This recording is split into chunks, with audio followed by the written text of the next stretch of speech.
Hello and welcome to NewsClick. I'm Paranjoy Guha Thakurtha, and today we are going to discuss Afghanistan. With me here from Kathmandu in Nepal, I have Anohita Mojumdar. She's a senior journalist who follows what is happening in Afghanistan. She's lived in Kabul and traveled across Afghanistan. She's lived there for around 8 years, from the end of 2003 to early 2012. She's a former editor of Himal South Asia, the magazine and the portal, and she's following what's going on in Afghanistan. Rohita, what we are today witnessing, and I'm going by reports in different media, is scenes of chaos at Kabul airport on Monday. On Sunday, India's Independence Day, the Taliban occupied Kabul, entered the capital of Afghanistan virtually unopposed. The president, or the former president, I should say, perhaps, Ashraf Ghani, he left Afghanistan on Sunday, ostensibly because he said he wanted to avoid bloodshed. Now we've got amazing scenes happening. I mean, there are thousands of people on the runway, on the tarmac of Kabul. We hear there have been over 100 Indians, including personnel of the ITBP, the Indo-Tibetan Border Police, who are in Afghanistan. And the scenes are absolutely horrifying and crazy. But what we have, as I'm talking to you a short while ago, a statement that has come from the spokesperson of the Russian embassy. And it says that Ashraf Ghani left Kabul in a helicopter and 4 cars. I don't know how he could have been in cars and in a helicopter, but apparently he was carrying huge amounts of cash. He was carrying so much cash that he had to leave some behind on the tarmac, as it wouldn't all fit in. So this is a new development that we've seen happening on Monday evening as we record this program. As a senior journalist who watched very carefully from very close quarters what's happening in Afghanistan, could you, for the benefit of our viewers, quickly recap what has happened in recent times, in recent weeks, and to what extent was what we are seeing today expected? I think, Paranjoy, the speed with which the provinces have fallen to the Taliban and now the capital, Kabul, that has taken everybody by surprise. But that being said, I think what is surprising is the short period of time in which they have been able to take over in the country. The fact that they have been able to take over is not a surprise to those who have been observing what has been happening in Afghanistan, not just in recent weeks and months, but actually over a period of years. In many parts of the country, the Taliban were in control, and the government had only nominal control in a large part of the country. In many areas, there was also there were agreements which were brokered by the local tribal leaders, basically persuading both the Taliban and the government to keep their forces at bay and not engage in fights. So there was a kind of holding pattern in many areas. So I think the fact that they have now taken over after the American troops have led, and the American troops have also, despite what they may claim, have not done a proper handover, as you perhaps know. They left very stealthily from Bagram, the base outside Kabul, which even shocked, I think, Afghans that they would leave in the middle of the night and leave the Bagram air base virtually unattended. So I think the speed with which they have left without a proper handover has also enabled this. On the political front, I think the fact that the US went ahead and made a deal with the Taliban, and that the Afghan government was not a part of the talks or the deal, that had considerably weakened the Afghan government's authority and had strengthened the Taliban. I think in a place like Afghanistan, apart from we see now the discussion about the Afghan army, the strength of the Afghan army and its equipment, but I think morale has a big part to play. And I think the US deal unfortunately strengthened the morale of the Taliban and weakened that of the government. There are other factors which we can go into further in this No, I discussion. want you to elaborate on one point you made. You are suggesting that there was some sort of a understanding, covert or otherwise, between the Americans and the Taliban. Now, this is contrary to what a lot of people believe. At the same time, there's also a lot of criticism of the Joe Biden administration for literally as suddenly going away. And after American forces and the forces of its allies in the NATO, the North Atlantic Treaty Organization, were entrenched there for 20 years. Suddenly, as you said a little while ago, the sheer speed, the sheer rapidity with which the Taliban has evidently acquired control of that entire landlocked mountainous country has really surprised quite a few people. So the deal I'm talking about actually, Paranjoy, is the one which is very public, where there was an agreement on the part of the American forces to withdraw their troops in exchange for guarantees by the Taliban that the territory of Afghanistan will not be used by them to launch any attacks on the US or its allies. There were several other conditions relating to violence by the Taliban, etc. But these were virtually ignored in terms of the implementation of the deal. The US government did not enforce anything on the Taliban, and the limited purpose seems to have been to have some kind of a face savings gesture which allowed them to leave the country. When you talk about 20 years of the American and NATO presence, I think that has also been a very uh, different phases of it. Right at the beginning in 2001, when there was a suggestion that the NATO allies should be brought in, the Americans were very insistent that the footprint should remain confined to just American forces. At that point, if you remember, they were trying to hunt for bin Laden and the Taliban, and in the words of the then American President George W. Bush, smoked them out of the caves, etc., etc. And they didn't really want anybody getting in the way. Subsequently, NATO allies were brought in, and the footprint of the forces was expanded. But it has very much been an American led project, which has been dictated by America's very narrow political agenda at all times. And in the last phase, which actually perhaps started even while I was there, though that's quite some time ago, there was this attempt to build up an Afghan army. Now, in Afghanistan, what has happened all along on various fronts, but in this particular case, I'm talking about the Afghan army, there was a date and there was a number which was conjured up. I'm not sure on the basis of what.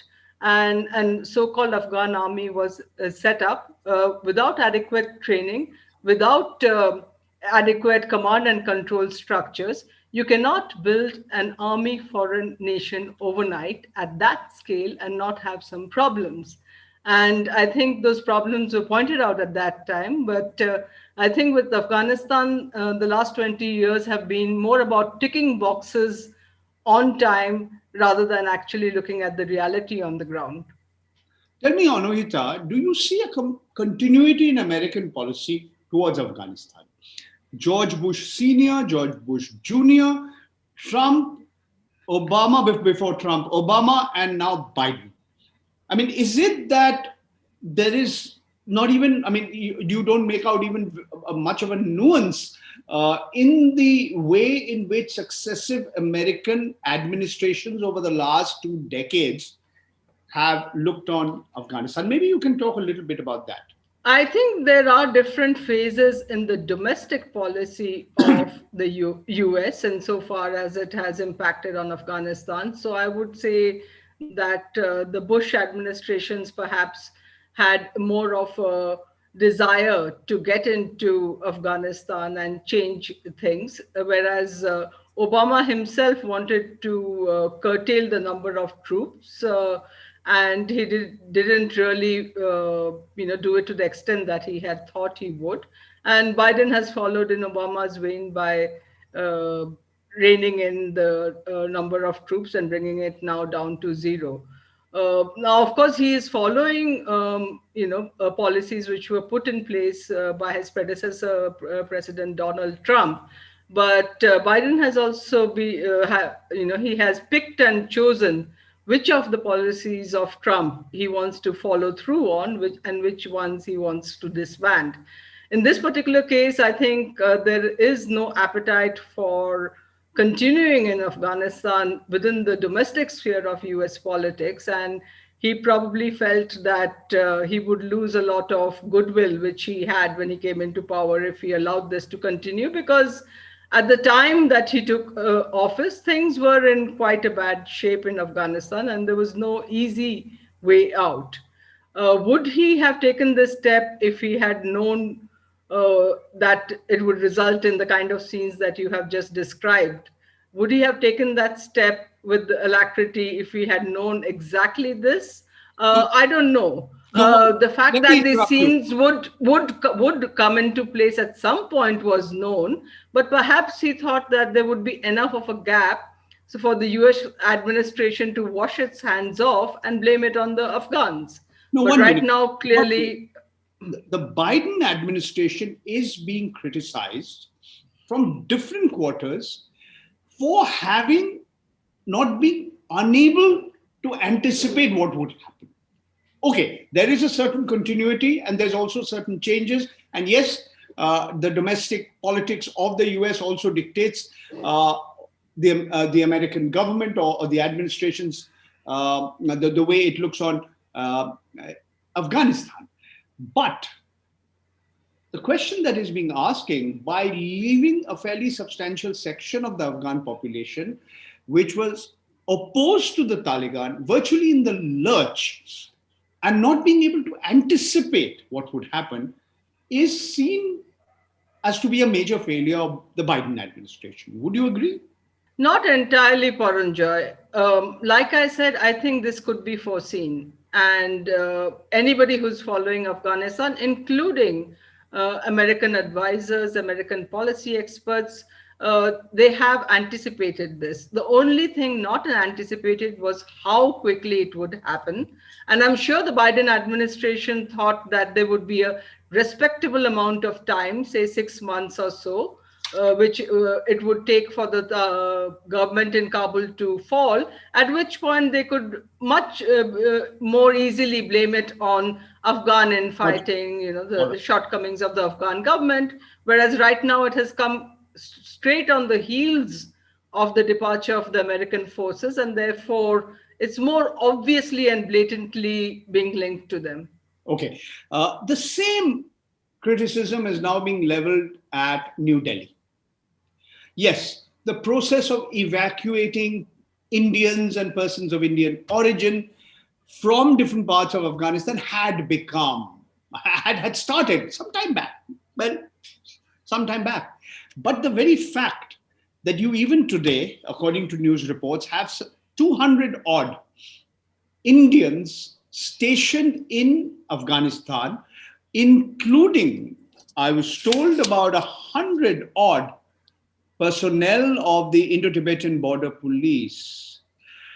Now, the criticism is that the government of India should also have anticipated what would happen and evacuated these individuals and these people earlier than it did. Would you go along with that criticism? I think the last few weeks have been unprecedented, and I really don't think anybody was predicting that Kabul would fall quite so quickly. So, to give the Indian government the benefit of doubt. But I do think that in the last few days, as provinces were falling really quickly, and the approach to Kabul after Ghazni felt, it became clear that it would fall very quickly. So I don't know the logistics of whether they Okay. could have moved out people in the last few days before Kabul fell. But I would say that the rapidity has taken everybody by All right. surprise. Okay. Anuhita, what does recent developments tell you about India's policy towards Afghanistan? The Narendra Modi government over the last 7 years, its policies towards Afghanistan. How would you evaluate these? not just this government, but overall India's strategy towards Afghanistan is also determined by its strategy towards Pakistan. Hmm. Uh, there is perhaps not such a great reason for India's intense engagement, the amount of aid it provides, the number of consulates it has, and the number of projects. Of course, the official line is that this is, country to country goodwill, but India does not exhibit that kind of goodwill towards any other country. So I think one must accept the fact that it is guided by the fact that of its Afghanistan's proximity to Pakistan. And this narrow approach, I think, has not really helped. Um, India has failed to, the Indian government, I should say, the Indian government has failed to really broaden its contacts with the people, and has also failed to broaden its contacts within the Afghan leadership, casting it very narrowly in terms of who might serve it better vis-a-vis its policy towards Pakistan. And for that reason, also for the longest time, I think India had relied on the US to use its leverage vis-a-vis Pakistan within Afghan policy, rather than really embarking on its own. And I think the fact that as a regional country, I think India could have played a role in bringing a different kind of understanding, whether it's about politics or development or other issues, to Afghanistan. But I think the entire Afghan project of the last 20 years has been led by the US, and that is there is what we are seeing today is largely the result of that. Okay. Anuhita, what impact do you think recent developments in Afghanistan will have on Pakistan and Imran Khan and the Imran Khan regime? I don't really know what the impact will be, because as of now, it's very hard to say what this version of Taliban will look like. As we know, the Taliban have in the past found very active support from the government of Pakistan. Over a period of time, the support has wavered, has waned, has been provided by perhaps government groups which are not directly from the government, but supported by the government. Pakistan has its own problem with Taliban within Pakistan. And we really don't know what form or shape of governance the Taliban will undertake within Afghanistan now in their kind of second rendition. So much will depend on that. The Taliban's focus in the past has largely been within the country. They have not been an exporter of terror, like, for example, the Al Qaeda.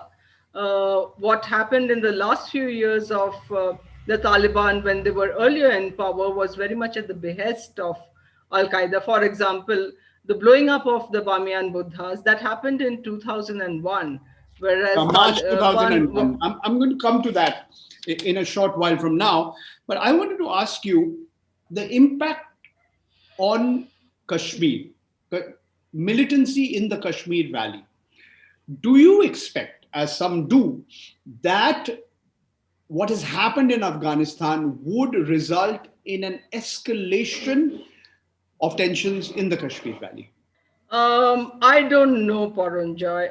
I have covered Kashmir in the past, but I don't follow this issue very closely Okay. now. So I wouldn't like to All right. speculate on that. When I was covering Kashmir, there were all these stories of Afghan fighters coming in, but I don't know how much of that was actual fact. I mean, there are the Pashtun people on either side of the Durand line have similarities of culture, of language. So one doesn't know whether all of them were actually Afghans who were being sent there or not. And also at that point, like I said, the Al Qaeda had a big influence Okay. within Afghanistan. So it really depends on how the new uh, governance of this Taliban shapes up. All right. Let me ask you, let me go back in time. Uh, Afghanistan, in more ways than one, is a unique part of the world. We know it's landlocked. We know it's largely mountainous. We know you know, it's like the intersection of Central Asia and South Asia. It's bordered on the east and the south by Pakistan, Iran on the west, Turkmenistan, Uzbekistan, Tajikistan on the north, China on the northwest. And if you look back in time, it is often said that Afghanistan is unconquerable. And in fact, it is supposed to be the graveyard of empires. People talk about, how Afghanistan was a buffer in the great game, quote unquote, great game between British India and the Russian Empire. But from the days of Alexander the Great to the Mauryas, to the Mughals, to the Muslim Arabs, to the Mongols, to the British, to the Soviets, to the Americans, all of them have failed to, quote unquote, conquer Afghanistan. Your views? Well, I really hope that nobody can and ever will conquer Afghanistan, because I think that's a historical term which should have been outdated long ago. But phrases like graveyard of empires, etc., yeah, it's sometimes also very lazy cliches that we journalists like to use because it's difficult to explain complex concepts. But I think certainly they are a very independent minded people. And I think the attempts to impose different kinds of projects and you know, uh, different kinds of values have met their comeuppance in Afghanistan. But I would say this also happens within Afghanistan. There are multiple cultures, and I think the attempts to impose the culture of one part of the country on another has also met with resistance. So the reason why I think the international intervention in 2001 was welcomed by a large part of the Afghan population was because they did not like the kind of culture which was being imposed on them. And they were used to greater freedoms, individual freedoms, and they did not like this kind of an imposition. So I think, yes, they are definitely very independent in wanting to determine their own path. Okay. We all know that Afghanistan has very high levels of impoverishment. Education, healthcare, facilities are inadequate. Child malnutrition is prevalent. Corruption. Lot of the acquisition of arms has been on account of the opium trade, and Afghanistan happens to be very much a part of that so-called golden triangle. So we see here a country which is also, as you mentioned earlier, not a homogeneous country. There are many ethnic groups, many things, and often they've been at war. There's been civil strife, civil war. But juxtapose that with the socio-economic conditions that have been prevailing in Afghanistan for a fairly long period of time, for several decades, if not even more than that. How do you reflect on these aspects of Afghanistan? I think Afghanistan has been in conflict now. We're entering the fifth decade of conflict. The Americans keep talking about the forever war and how they could not, the conflict has, they've been there for 2 decades, but Afghans are in the fifth decade of conflict. And that has had a real toll on the people. And unfortunately, I think efforts to revive the economy have been very ad hoc, and they have not taken the uh, health of the economy into account. So again, we have a very project-led approach towards the Afghan economy, and you probably India know builds that. a dam, India builds roads, etc., etc. I think every country has had its own set of priorities, and I think a lot of the development aid provided by a lot of the Western countries, for example, followed uh, their military troop movement, so they were spending money where their troops were, rather than looking at the health of the entire country. And Afghanistan is primarily an agrarian country, so efforts should have been made to bring that back to where it could provide subsistence Okay. living, rather than perhaps some fancier economic projects.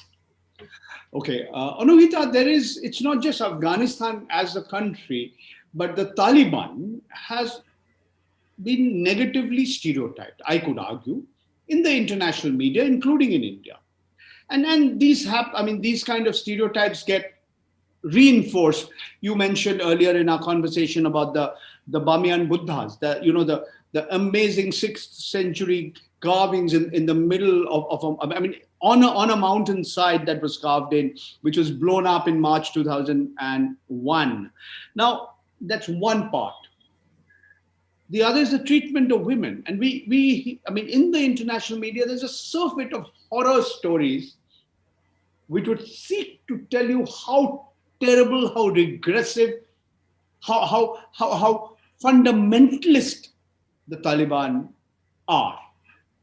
Your opinion? I think the women of Afghanistan have been used again and again as a tool for to pursue various political projects. So again, if we are looking at Afghanistan, I think the culture of women throughout the country is extremely different.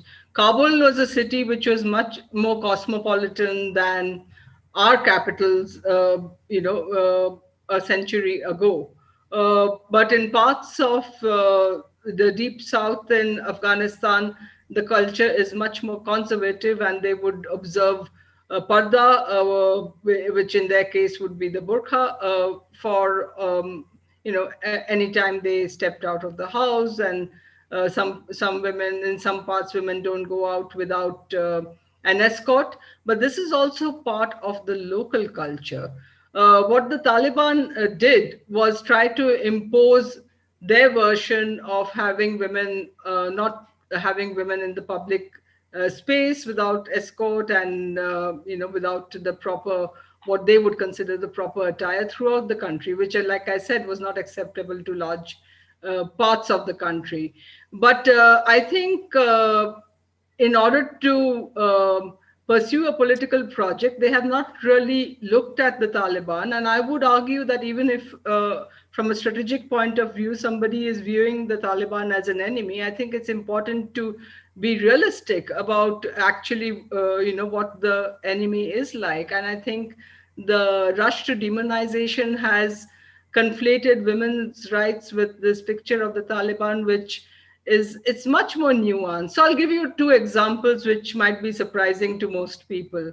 The Pashtun Wali Code, which is the code of the law governing Pashtun tribes, talks about Baad and Badal, where you exchange women from two families, or you give women in exchange for a certain transaction or a certain crime. Now, the Taliban had actually put an end to both these practices because they said that this was against the Sharia.